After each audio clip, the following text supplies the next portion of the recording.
Wassalatu wassalamu ala nabiyyina Muhammadin wa ala alihi wa ashabihi wa dhurriyyatihi ajma'in wa ba'du. Muslimin wa iyyakum ayyuhal hadirun bi taqwallahi wa ta'atihi mastata'tum la'alakum tuflihun wa ba'du. Pagi hari ini kita akan melanjutkan ngaji kita bab baru, bab yang kelima. Judulnya adalah fil adab ma'an nafsi, adabnya kita terhadap diri kita, pribadinya kita, ruh. Nah, ini nafsi itu kalau Al-Farabi Al-Kindi itu menerjemahkan adalah hayawan natik, jadi ruh atau binatang yang berbicara. Tapi kalau diterjemahkan dalam versi kita hari ini adalah bagaimana adabnya kita terhadap ruhnya kita. Jadi tidak cuma ngurusin fisik, jalan pagi itu fisik, makan enak itu fisik, tapi jiwanya bagaimana? Tentang rohnya ini. Yu'minu al-muslimu bi anna sa'adatahu fi kilta hayatayhi al-awla wal-ula was-saniyah mawqufatun ala mata ta'dib nafsihi wa tadyibiha wa tasqibiha wa tadhhiriha. Orang Islam percaya bahwa kebahagiaannya di dunia dan akhirat itu tergantung dengan bagaimana adabnya dia, sikapnya dia kepada dirinya, cara mensucikannya, cara membersihkannya. Ini ada tazkiyah, ada tathhir. Tazkiyah itu mensucikan jiwa, kalau tathhir itu mensucikan fisik. Jadi kalau di sana ada wudu, maka di balik wudu itu ada zikir yang mensucikan hati kita. Itu namanya tazkiyah sama tathhir. Makanya kalau dalam kitab-kitab fikih babnya adalah babut thaharah, yang diomongin itu adalah wudu, tayamum, kan gitu. Tetapi kalau tazkiyatun nafs yang diomongin pasti hatinya, bagaimana mengelola hati, manajemen penyakit dan seterusnya.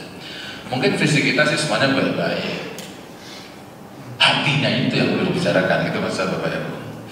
Hatinya kita ini belum pernah dikuliahkan, mungkin beberapa SKS ini. Kalau fisiknya sih sering kita kuliah S1, S2, S3 itu fisik semua tuh Bapak. Tapi hatinya yang mau dibicarakan kali ini. Mana tadi? Kemudian apa? Kama ana syaqaha manutun bi fasadiha. Sebagaimana penderitaannya jiwa kita itu tergantung dengan rusaknya, bagaimana jiwa kita mengotorinya, dan wa khubusiha, dan keburukannya jiwa kita. Hal ini didasarkan dengan beberapa firman Allah. Nomor 1 surat As-Samas ayat 9 sampai 10. Allah berfirman, qad aflaha man zakkaha wa qad khaba man dassaha. Sungguh berbahagia, sungguh menang orang yang mensucikan jiwanya, jiwa. Wa qad khaba man dassaha, dan sungguh akan menderita sengsara orang yang mengotori jiwanya. Sebelum kita lanjut, mumpung masih seger Bapak Ibu,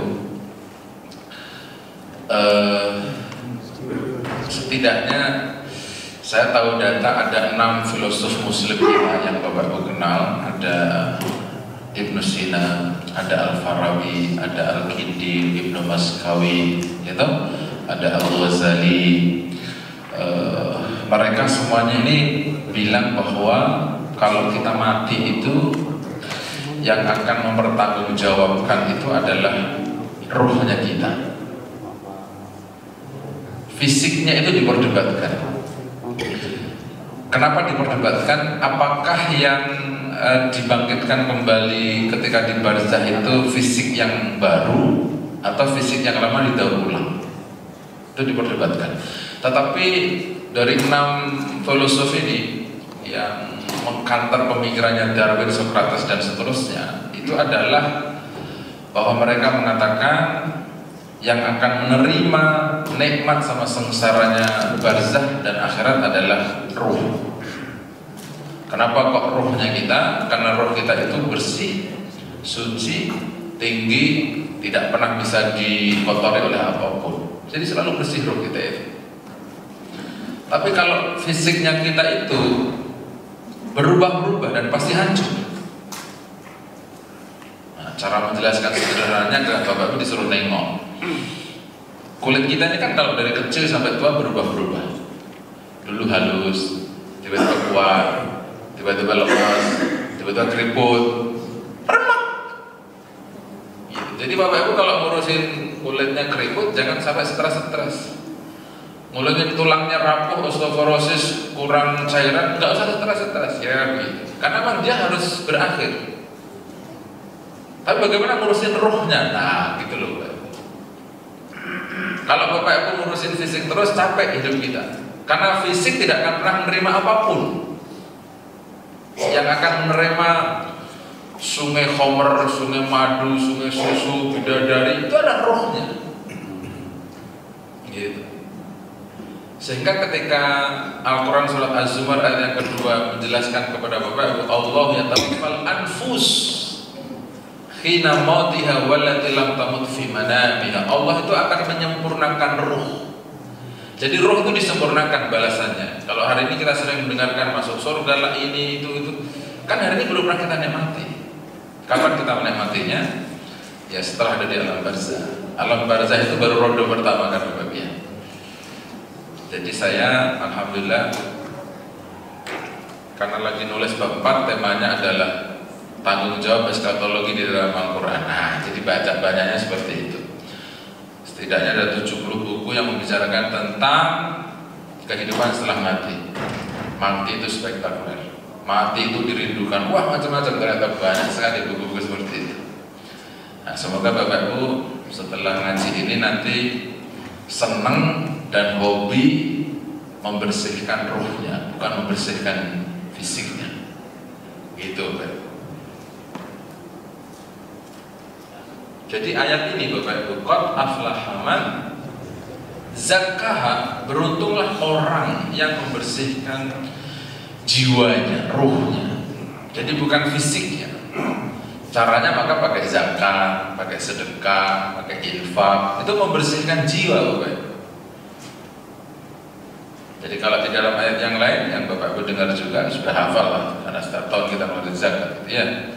Khudh min amwalihim shadaqatan. Awalnya pakai tutahhirhum biha wa tuzakkihim. Jadi zakatnya Bapak Ibu itu mensucikan fisiknya duit, tapi juga mensucikan jiwa. Karena orang yang bisa berzakat itu kalau tidak bersih jiwanya tidak bisa berzakat. Gitu. Maka Bapak Ibu berdoanya suruh dirubah, jangan suka minta duit banyak. Jadi doanya dirubah, ya Allah semoga zakat saya bertambah banyak. Nah, itu harusnya begitu. Kalau orang zakatnya banyak, otomatis duitnya tambah banyak. Kalau orang duitnya banyak belum tentu bayar zakat. Banyak duitnya, cuma tidak mau bayar zakat. Gimana doanya? Ya Allah tolong diperbanyak zakatnya saya. Karena zakat sama sholat selalu beriringan, terus berdua-dua itu. Sholat, zakat, terus begitu. Baik Al-Quran maupun hadis Nabi. Gitu. Ya alhamdulillah Bapak Baitur Rahman nggak perlu diceramain zakat. Nyatanya zakatnya sudah banyak ya, miliaran satu tahun kan? Hah? Maksudnya gabungan satu kampung, ya nggak apa-apa toh? Kan miliaran, intinya kan miliaran yang kita sebut gitu. Banyak lah dibandingkan tempat lain paling kencang 10 juta, 15 juta, 50 juta gitu. Kita udah main di miliaran, cocok sama rumah-rumahnya. Jadi kalau Baitur Rahman kalau zakatnya masih main di angka 60 juta, 70, nggak cocok sama rumahnya Pak. Mobilnya 10, rumahnya MM-an ya. Coba tanya Pak Masri, berapa miliar rumahnya di bawah Pak Masri? Kemarin saya diceramain sama temannya Pak Masri itu, Pak Ramdan itu. Masri itu salah aja, bangun rumah segede itu udah setua ini, katanya mau buat apa? Gitu. Saya belum ngomong sih Pak, nanti tak ceramain lah gitu. Ketemu sekarang sama Pak Masri, tak kasih tahu aja. Temannya Pak Masri namanya Pak Ramdan Pak, katanya soulmate-nya itu. Udah tua-tua gini emang bisa naik ke lantai 2 gitu Masri. Gitu. Bener juga tuh Pak. Kenapa bangun rumah bagus kalau sudah setua ini? Coba kalau masih muda gitu ya, masih bisa lompat ke atas, ke bawah. Waduh, kalau sudah setua kita gimana? Yang ngomong bukan saya Pak Masri, teman Pak Masri, Pak Ramli namanya. Baik.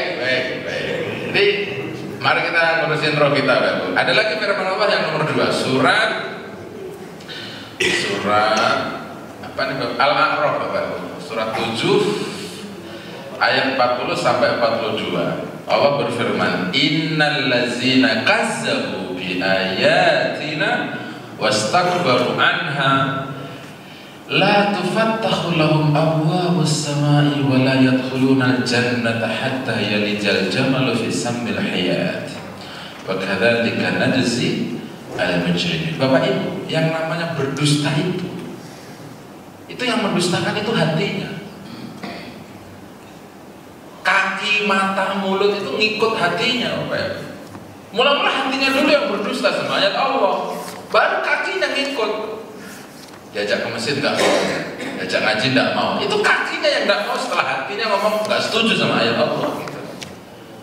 Maka kita disuruh menjaga hati kita biar tidak mendustakan ayat Allah.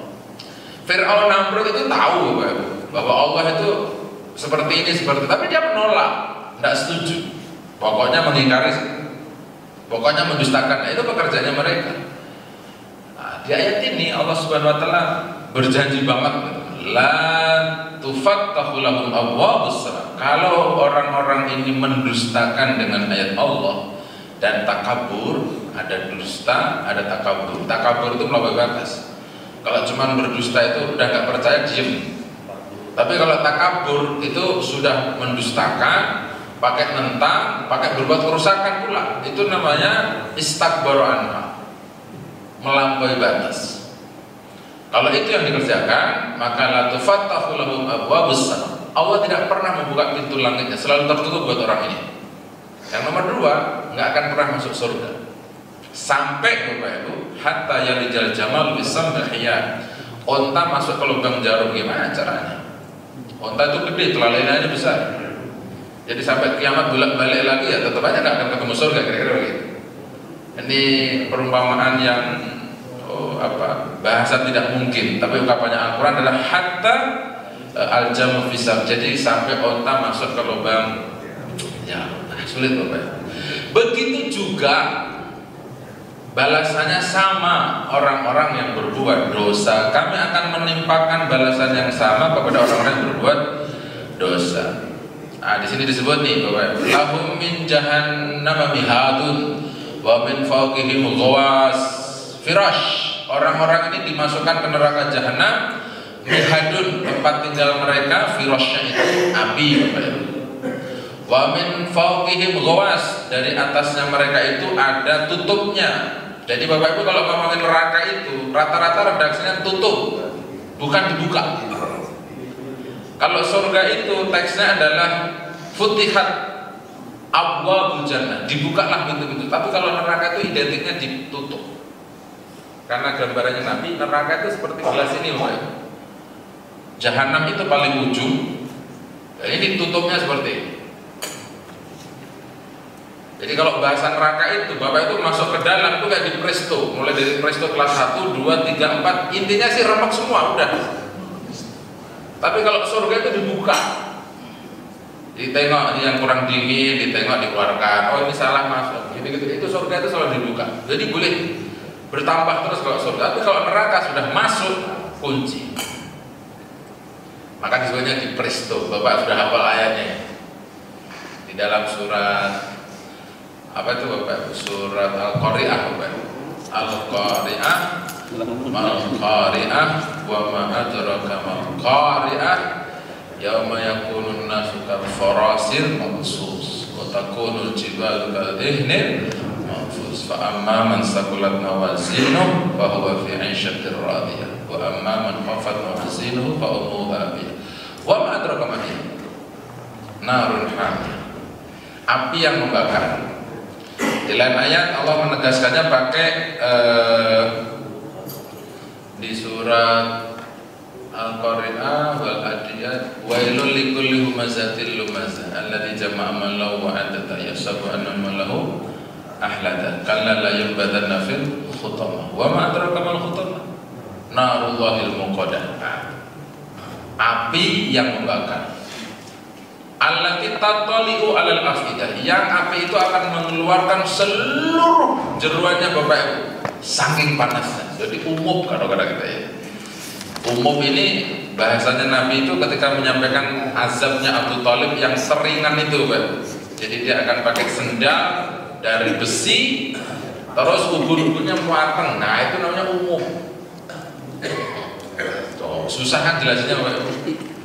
Nah sekarang orang-orang kalau nyeksa orang tuh begitu-begitu caranya nih umum, ada di setrum listrik lah kan gitu-gitu. Mungkin mereka terinspirasi dengan bahasa Al-Quran.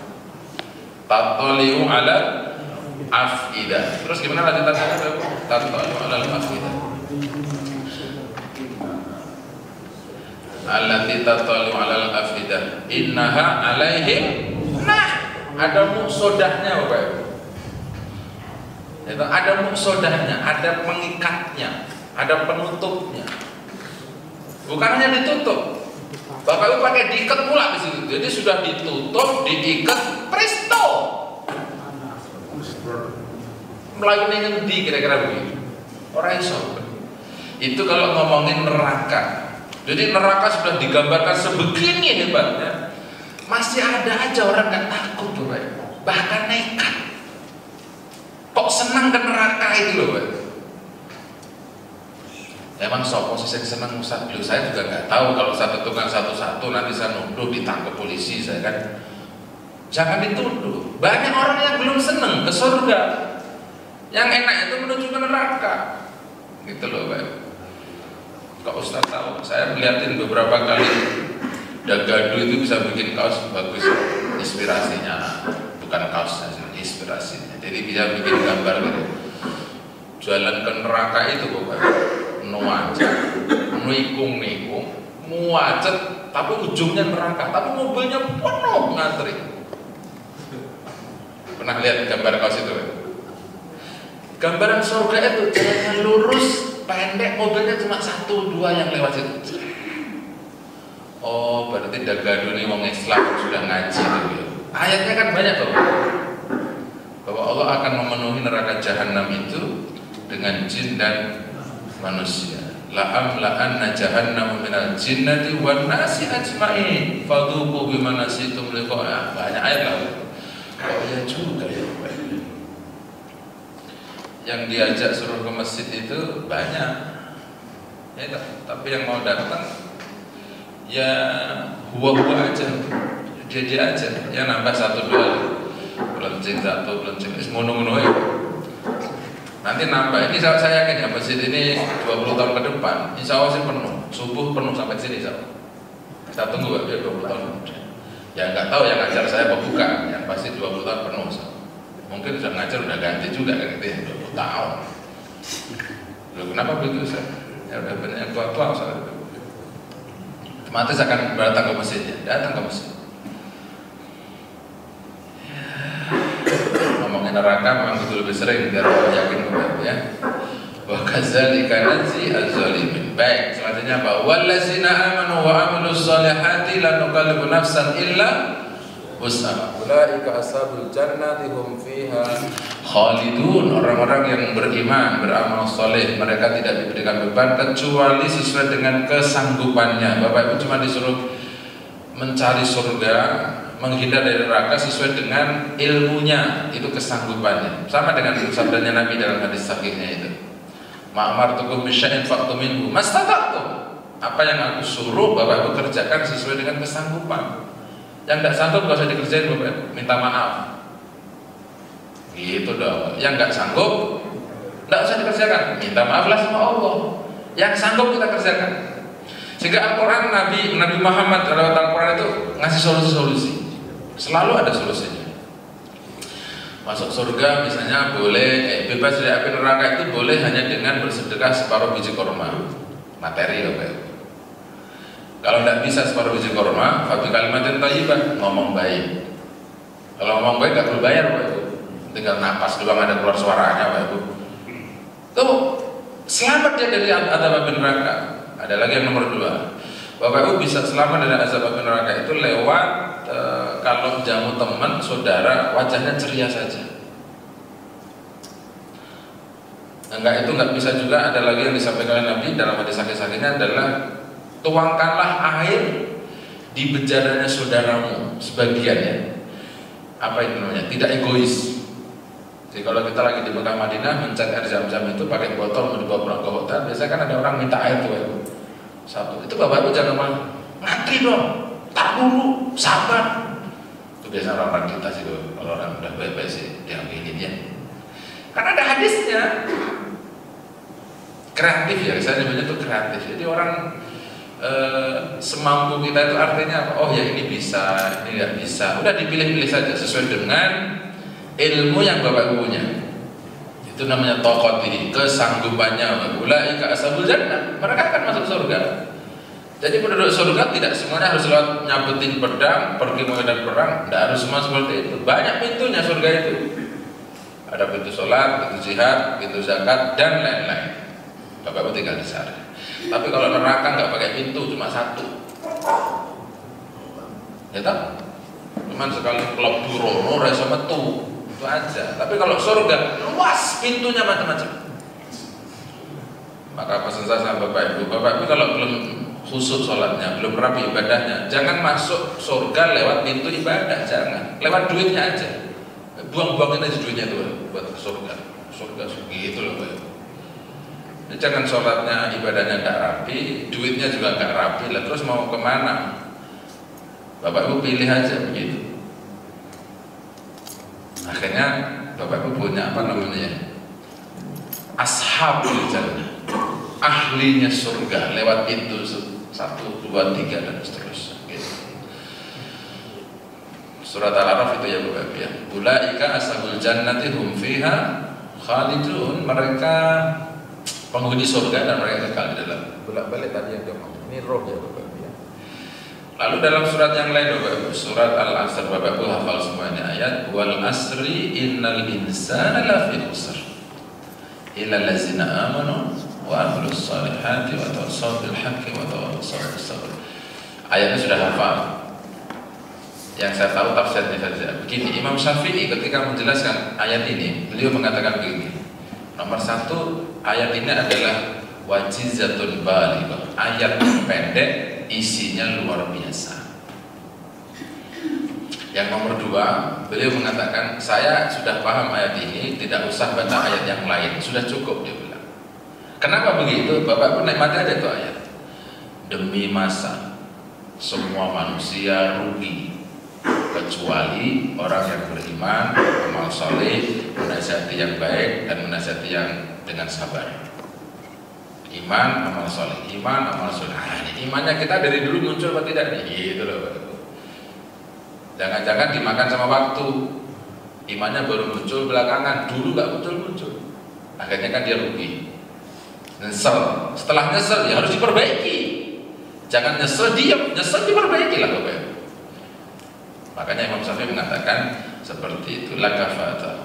Cukuplah ayat ini untuk jadi nasihat. Semua orang rugi demi masa, waktu yang akan menghilangkan kita semuanya, kematian yang akan mengambil hidup kita semuanya. Waktu itu kan masa itu yang punya Allah Subhanahu wa taala. Dan Al-Qur'an semuanya nyebut wal asri, wal fajri, was subhi, wa duha, wa minal laili, semuanya disebut. Artinya kalau kita tidak bisa mengoptimalkan kesempatan yang diberikan oleh Allah, dia pasti merugi. Itu kata Imam Syafi'i. Kemudian ada hadis Nabi bapak ibu. Hadis Nabi rawahunya Imam Muslim dalam sahihnya, "At-tahharah kullukum yadkhulu al-jannata illa man aba." Wa qalu kullu nas yaqtu fa bayu nafsahu fa mu'tikuha aw mubikuha. Kata Nabi, semua kalian akan masuk ke surga kecuali orang yang tidak mau. Lalu para sahabat bertanya, wa may ya'ba ya Rasulullah, siapa orang yang tidak mau masuk surga? Qala, lalu Nabi berkata, man ata'ani dakhal jannah wa man asani faqad aba. Orang yang mentaati saya dia akan masuk surga, yang menentang maksiat kepada saya dia orang yang tidak mau masuk surga. Ada dua kan jawabnya Pak. Taat masuk surga, maksiat masuk neraka. Udah begitu. Maksiat itu berarti tidak mau masuk surga. Jadi surganya dibuka, tinggal mau apa tidak. Jadi jangan ada orang sedang mau OTW menuju ke surga, malah ditutup surganya. Jangan. Surga itu selalu dibuka oleh Nabi. Makanya Nabi mengatakan apa? Man asani faqad aba. Yang durhaka kepada saya berarti dia tidak mau masuk surga. Jadi kalau orang lagi OTW jangan ditutup surga, dibuka aja. Gitu. Gimana caranya buka? Pokoknya semuanya diiyain aja. Orang Wuhan sholat ngadep kemana aja boleh. Itu gambar video, saya nggak tahu benar atau tidak. Kiblatnya sono, ada yang ngadepnya ke sono, ada yang ke sono. Sampai ikut sholat itu karena dia senang biar selamat dari corona katanya kan. Artinya pekerjaan itu harus dibenarkan dulu. Oh bener lah sholat begitu itu bener daripada kagak sholat itu loh jawabnya itu begitu. Boleh nggak kita sholat pakai kaos oblong? Boleh daripada nggak pakai baju. Ya cuma ini balik harus ke bawah dulu Bapak Ibu. Ya mungkin kita harus ngomong ada di mana audionya siapa mungkin begitu. Ya, sudah rajin ke masjid jangan dia ngomong begitulah Bapak. Sholat ya harus bersih, suci, bajunya bagus dan seterusnya. Lalu semua manusia pagi hari akan fabayun nafsu, dia akan berbaiat dirinya, maka akan membebaskan dia dari neraka, atau dia akan memasukkan ke dirinya ke dalam surga. Rawahu Muslim dalam sahihnya.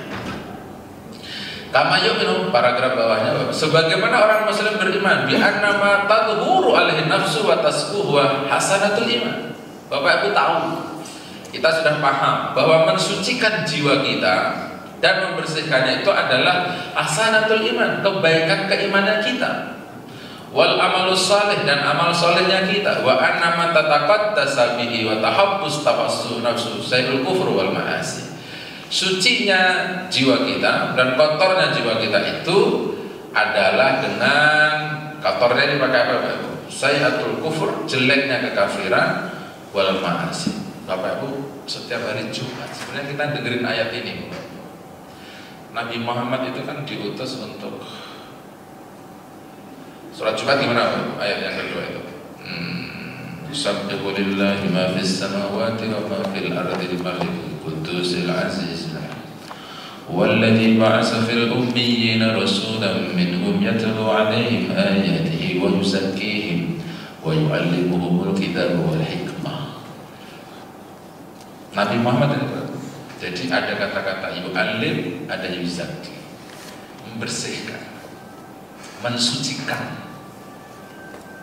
mensucikan jiwa dari kemusyrikan, mensucikan jiwa dari terjerumus kepada kenikmatan-kenikmatan duniawi yang berlebihan dan tak beraturan.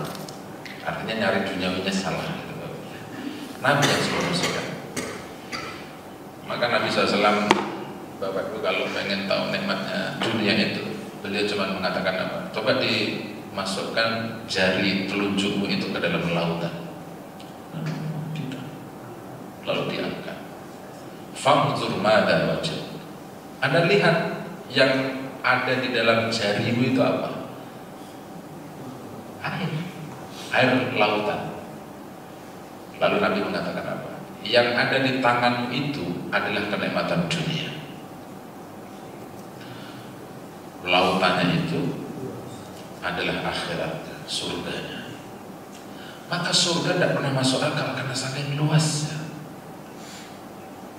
Nah, kadang-kadang kita ini menikmati dunia yang cuma sekecil ini itu harus pakai cara yang salah, pakai cara-cara keliru, pakai cara-cara zalim, melampaui batas, bohong, manipulasi dan seterusnya. Padahal dicari cuma kenikmatan sebentar, sedikit. Bahasa Al-Quran kan gitu, qalilun, mataul gurur, itu menipu sebentar, itulah dunia. Nah, biar Bapak Ibu agak senang pergi ke akhirat, kali-kali Bapak nanti saya ajak ngaji di depan pinggir laut.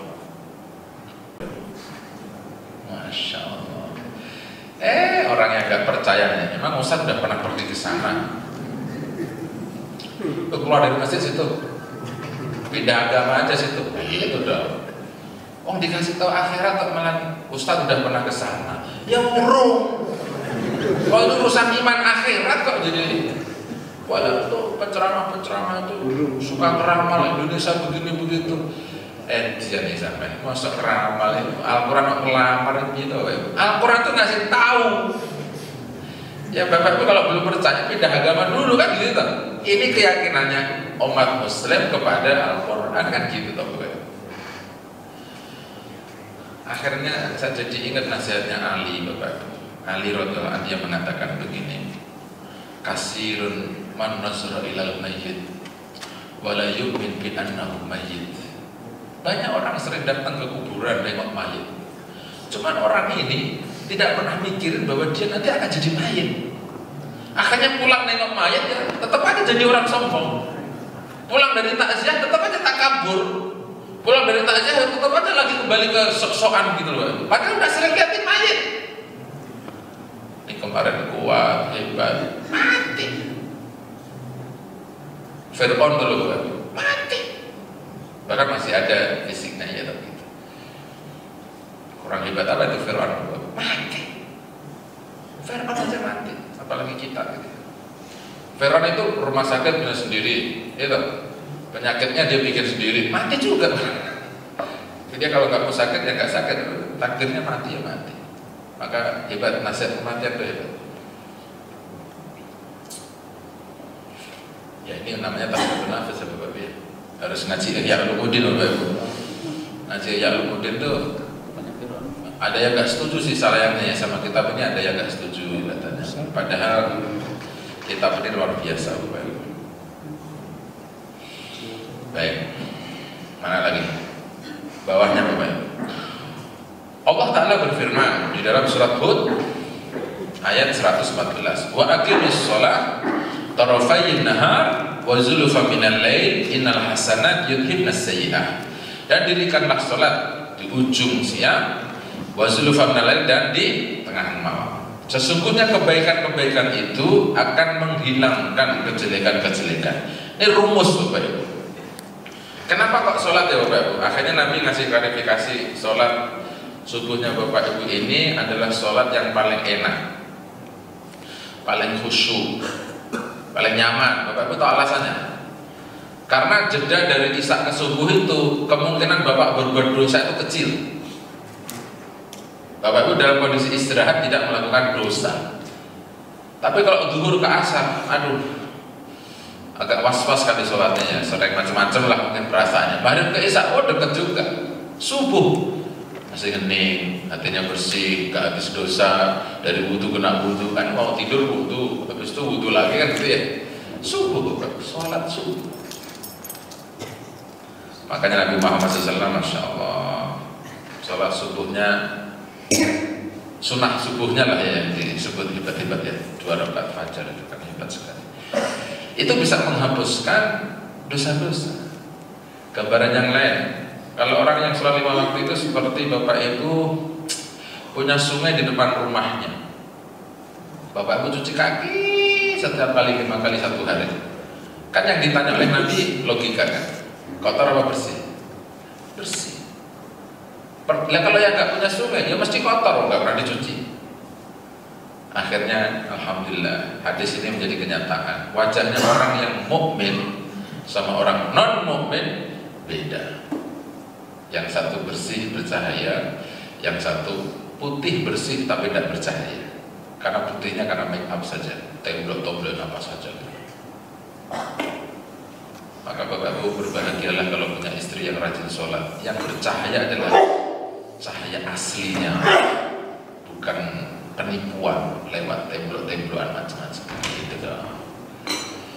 Jadi Bapak Ibu kalau liatin wanita selain istri kita, anggap aja berbuat Bapak Ibu jelek, tapi kalau liatin istrinya yang rajin wudhu itu pokoknya cakep aja dan kira-kira begitu. Itu roh juga, iya itu roh. Kalau ngomongin fisiknya kan pas menipu tuh, lurus, gitu, cantik, muda, tinggi, itu kan semuanya fisik. ruhnya tidak pernah dibicarakan. Gitu. Nah, ayat yang lain Bapak Ibu, surat Al-Mutaffifin, Bapak Ibu hafalah ini kan juz 30 ya. Bal rona ala qulubihim ma kanu yaksibun. Bahkan rona ini artinya ini Bapak Ibu, ada setitik noktah gelap dalam hati-hati mereka terhadap apa yang mereka kerjakan. Jadi orang yang kalau berbuat dosa itu, Nabi ngasih tahunya kalau dosa dilakukan itu akan ditulis di hatinya satu nokta hitam, cekrek. Semakin banyak hatinya Bapak Ibu melakukan kejelekan, akan semakin banyak nota-nota hitam itu. Akhirnya menjadi gelap rona. Bal rona ala qulubihim ma kanu yaksibun. Jadi yang menutupi hatinya dari Allah, yang menutupi hatinya dari ayat itu bukan Allah, dia sendiri. Karena dosanya terakumulasi. Hari demi hari, ahad demi ahad, bulan demi bulan, terus dia isi itu nokta-nokta hitam. Gitu. Maka tolong dibersihkan hatinya lewat istighfar, zikir, tahlil, tasbih, tahmid dan seterusnya. Itu nanti akan bersih. Rasulullah SAW pernah bersabda, Bapak Ibu sudah hafal, sudah rajin ngaji hadis kan ini. Ini hadis sahih ini sudah sering dibaca. Innal mu'mina idza adnaba dzamban kanat nuqtatun sauda fi qalbihi fa in taba wa naza'a wasta'taba sukila qalbuhu wa in zadat hatta ta'luqa qalbuhu wa dzalika ar-rannu alladzi qala Allah ta'ala kalla bal rana ala qulubihim ma kanu yaksibun. Seorang mukmin apabila dia melakukan dosa maka akan ditulis di dalam hatinya itu sauda, titik hitam. Kalau dia bertobat dan meninggalkan dosa itu, wasta'taba, dan dia berusaha, sukila qalbu, maka akan dibersihkan kembali, dicabut dari hatinya. Nokta itu dihilangkan, dikelitek lah kalau bahasa Arabnya itu. Sukila itu dikelitek. Apa sih kelitek? Dikelitek ini kan ada solasi, kelupas. Kalau kelupas kan pakai alat dikuliti, ini dikelitek. Sukila itu diambil. Bapak pun nikmati. Jadi kalau sudah ada dosa, Bapak pun syaratnya cuma disuruh bertobat, wanazana, dan meninggalkan, maka akan dibersihkan hatinya. Maka pelan-pelan Bapak coba nikmati hidangan iman itu. Butuh waktu, Bapak. Oh ya, enak. Pas ketemu enaknya, insya Allah akan berakhir udah. Karena sudah enak, rohnya sudah bersih, sudah baik, pasti dia akan kembali. Akan dipanggil oleh Al-Quran, ya Tuhan nafsul mutmainnah irji'i ila rabbiki radiyatan mardiyah fadkhuli fi ibad wa dkhuli jannati. Ruh thayyibah. Baik. Fa in rona, itu wa in rona. Tapi kalau orang ini terus melakukan kegelapan-kegelapan, dosa-dosa, zadat hatta ta'alluqu qalbuh, sampai menutupi seluruh hatinya. Kalau hatinya Bapak Ibu segini lebarnya, warnanya putih seperti ini, itu tinggal Bapak Ibu hitung aja, hidupnya sekian puluh tahun, berbuat dosanya berapa, gitu aja kan gampang. Setiap hari dititiin, mungkin titiknya sih pakai pensil kecil-kecil kan, ceklek gitu. Tapi kalau setahunnya ada 10 kali 50 penuh hanya kertas gini banyak, itu namanya sokula kalbu, hatinya gelap. Kalau hatinya sudah gelap itu digambarkan seperti cermin retak. Jadi gelap, Bapak bercermin, takut. Wajahnya cantik, fisiknya bagus, tapi karena cerminnya rusak, maka dia takut, tidak mau bercermin. Gitu. Kalau dirinya saja tidak mau, bagaimana orang lain? Dirinya saja takut, bagaimana orang lain, Bapak Ibu? Ini ngaji-ngaji begini harus ada dari dulu ya, biar bersih gitu. Sebelum kita ngaji, nunggu mau nikah, itu harusnya sudah begini ya. Wah, betul benar ya. Ada lagi data. Saat Ibnu Jubair itu Bapak Ibu, kalau hatinya beliau lagi keras, itu beliau khafara fi baitihi, beliau gali lubang kuburan di rumahnya. Wa yadkhul fiha, dia masuk ke dalamnya. Lalu dia baca ayat, sahabat apa yang dibaca ayatnya itu? Walau yang surat Al-Mu'minun, hampir saja dulu Pak. Dia bilang apa? Walau tara idil mujrimuna naqisu ru'usihim inda rabbihim rabbana absarna wa sami'na farjina na'mal sholih. Jadi kata-kata farjina diulang beberapa kali. Farjina na'mal sholih. Karena ayat seperti ini banyak sekali. Dia di dalam kuburan, dia baca itu ayat.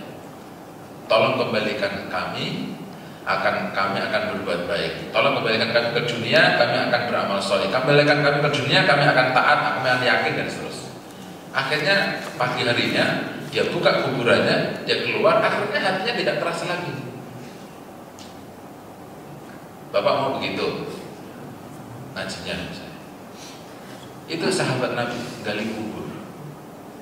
Sahabat-sahabat yang lain ternyata hobinya apa? Tiap malam pergi ke kuburan untuk minta maaf, untuk ngerti bahwa ini semua orang mati. Lalu saya kira kuburan ya orang dua aneh-aneh. Ini kuburan ya foto orang nisani cekrek, mati di foto. Selamat jalan ya, semoga perjalanannya lancar tidak macet.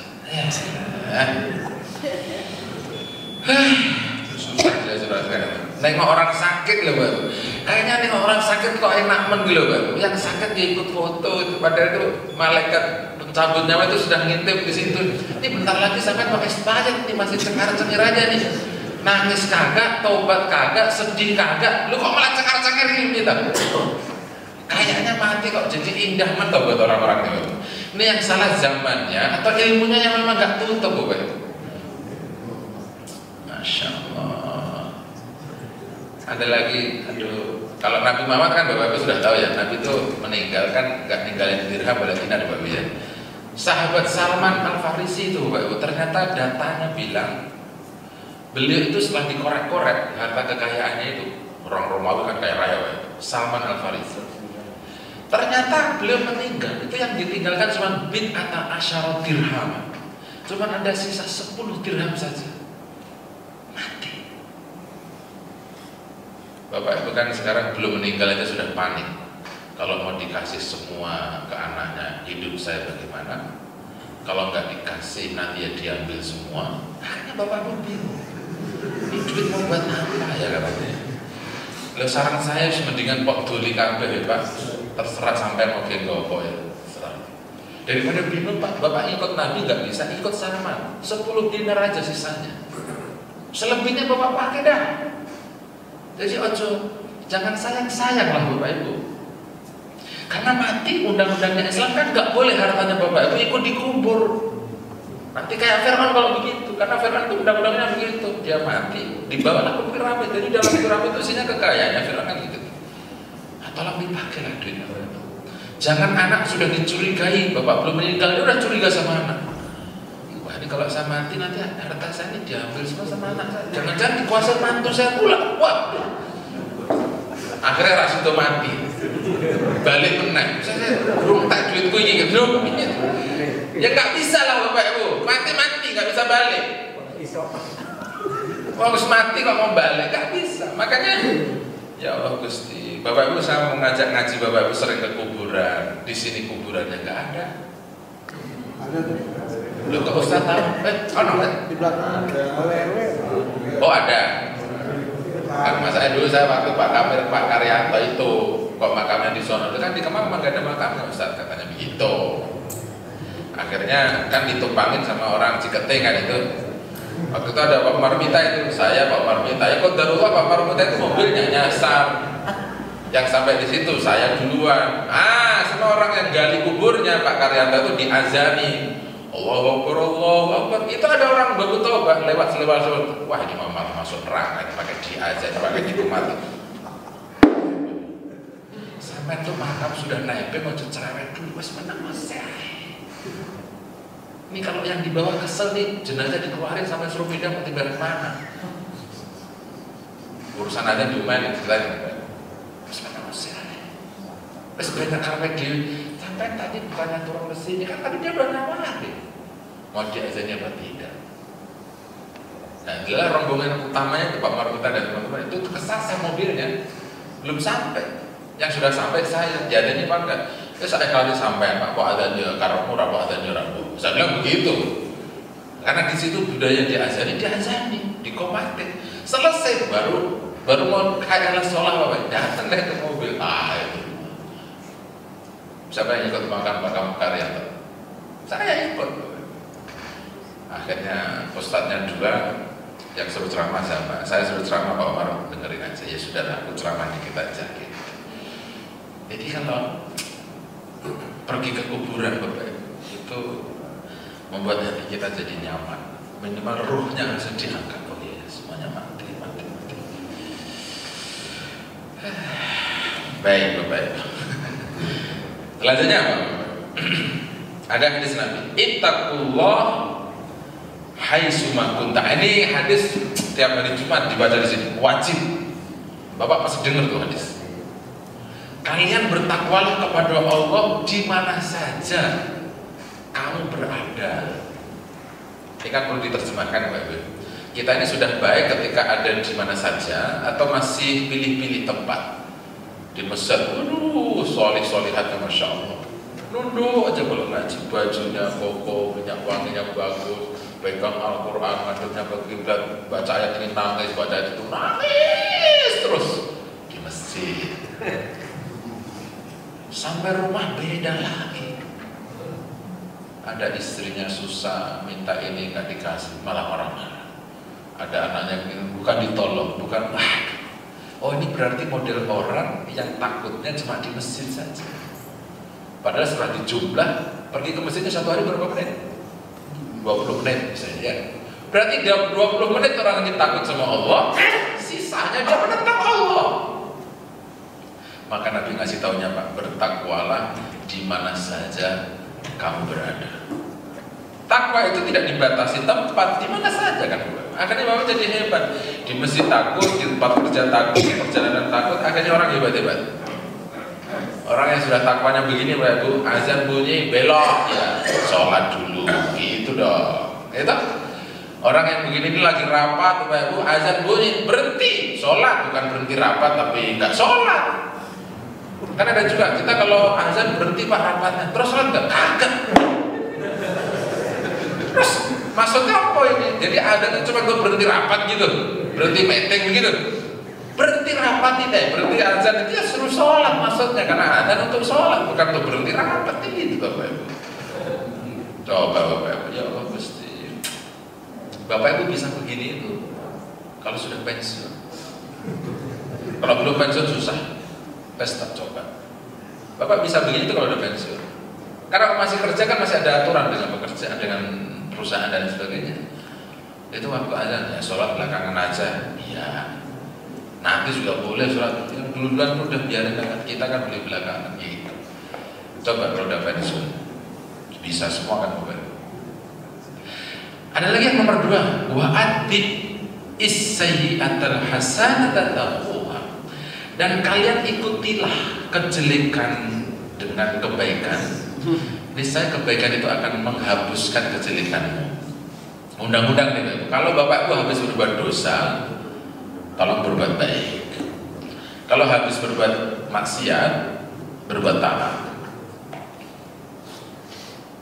Ya kalau mau hebat banget sih taat terus, jangan pernah ada maksiat. Cuman kan undang-undang agamanya sudah ngomong begitu, bahwa manusia tidak bisa bersih tanpa dosa. Semua anak Adam itu adalah khotoun, kan kata Nabi udah begitu nasnya. Wa khairul khotoun at-tawwab. Semua anak Adam itu berdosa, salah, keliru. Nah, sebaik-baiknya orang yang berdosa adalah orang yang bertaubat. Nah, ini yang disuruh, kita lagi ngomongin taubatnya itu, jangan berdosa, oh saya nggak punya dosa, saya ada. Semuanya kita punya dosa. Maka setelah suruh diikuti waktu habis berbuat dosa, berbuat kebaikan. Karena kebaikan yang dikerjakan oleh kita itu akan menutupi, menghapuskan kejelekan yang dikerjakan oleh kita. Maka saran saya Bapak itu kalau rajin ngomel, harus rajin infak. Terus dari data dulu, ini kalau ngomelnya 1 menit, dosanya berapa kilo, infaknya harus berapa ratus juta, harusnya begitu. Biar balance lah antara ngomel sama infak. Biasanya setahu saya ini kalau orang suka infak tuh biasanya temperamen banget, suka marah-marah sama karyawan tuh biasanya ya. Kalau yang nggak pernah ngomel biasanya ya agak jarang-jarang infak juga, kok dia nggak pernah marah. Saya sih agak imbang gitu. Oh iya ya, dia rajin ngomel, berarti infaknya kencang gitu. Sopir dia mau terus ini dia. Tapi dia baik urusan duit gitu. Sebenarnya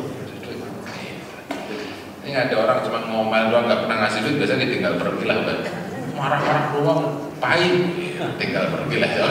Tapi kan ada model bos yang rajin ngomel tapi duit sunahnya banyak, akhirnya dia betah di situ karena duit sunahnya banyak. Coba kalau pahit, udah kabur itu orang. Pahit, panas telinga kita, bayar dulu, sunahnya kagak ada.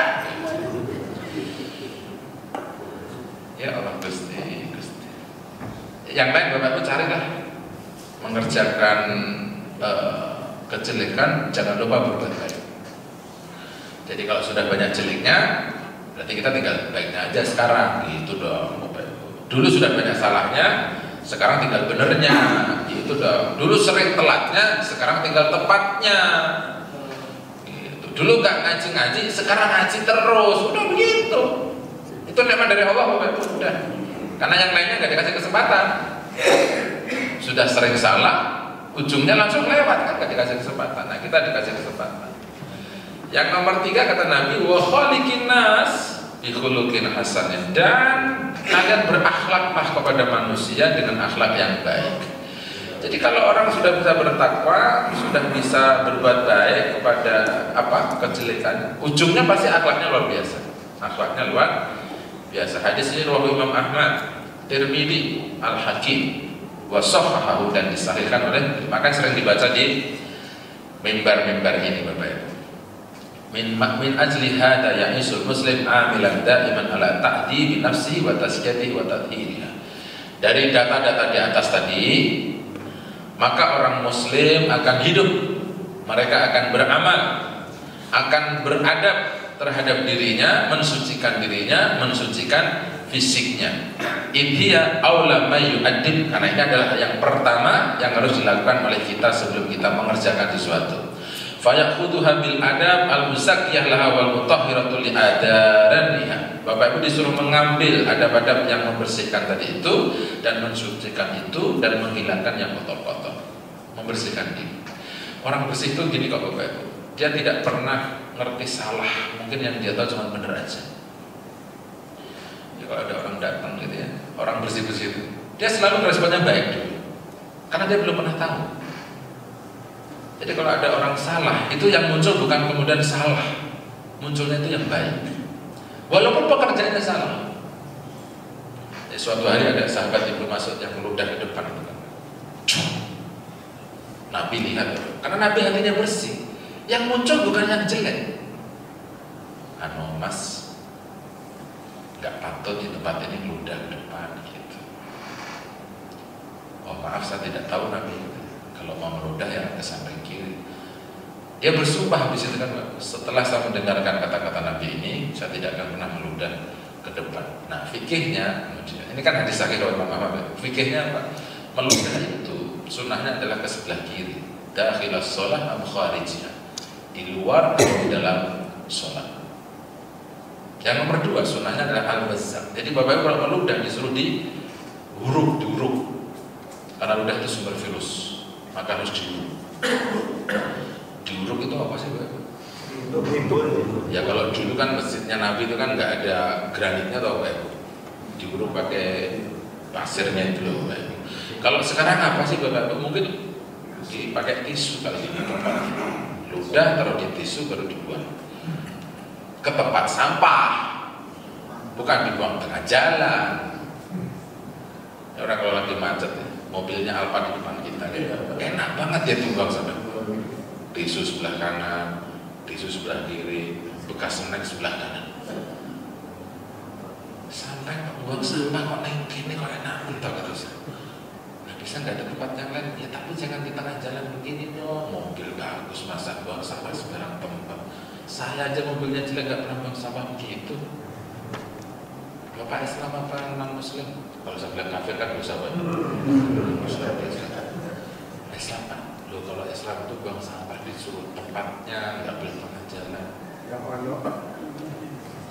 Coba kalau ada polisi nanti takut. Yang kayak gitu-gitu itu kan urusan artinya bersih lah Pak. Jadi ya masalahnya cilik tapi ya dampaknya kan kemana-mana tuh. Akhirnya ngomongin ini itu sumbernya dari yang kecil-kecil sebenarnya. Kama yujannibuha kullu ma yudissuha.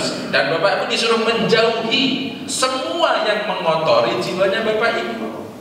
Sirik, dengki, iri, mengotori Bapak Ibu. Wa yusiduha dan merusaknya mansi'a al-mu'taqadat yang akan membinasakan keyakinan-keyakinannya. Wa fasidil aqwali wal afal dan akan merusak ucapan dan perbuatannya. Yujahiduha lailan bersungguh-sungguhlah siang dan malam.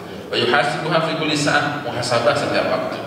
Yahmiluha ala fi'il khairat, disuruh selalu mengerjakan kebaikan-kebaikan. Wa yadfa'uha ila ta'ah daf'an, selalu berbuat taat yang serius. Kama yasrifuha anis syarri wal fasad, sebagaimana Bapak Ibu menghindari kejelekan dan kerusakan. Kayak ini loh, mobil kena banjir segera dirapikan. Harusnya kalau imannya mulai terpuruk, ini harus segera diperbarui. Jadi banglah, kalau mobilnya kebanjiran panik, masa ini imannya kerendam nggak dibangun-bangun gitu. Enak juga ya Bapak. Wa yattabi fi islahiha wa ta'dibiha li tadri wa tuzaki al-khutuwat at-taliyah. Nah, Bapak Ibu, ronde kedua nanti kita akan membicarakan cara membersihkan jiwa itu. Caranya bagaimana? Nomor 1, 2, 3. Nah, sudah nanti kita ikuti. Ya. Semoga ada manfaatnya. Sudah habis waktunya kan? Ya kalau belum saya habiskan. Subhanakallah wa bihamdika asyhadu an la ilaha illa anta astaghfiruka wa atubu ilaik. Assalamualaikum warahmatullahi wabarakatuh.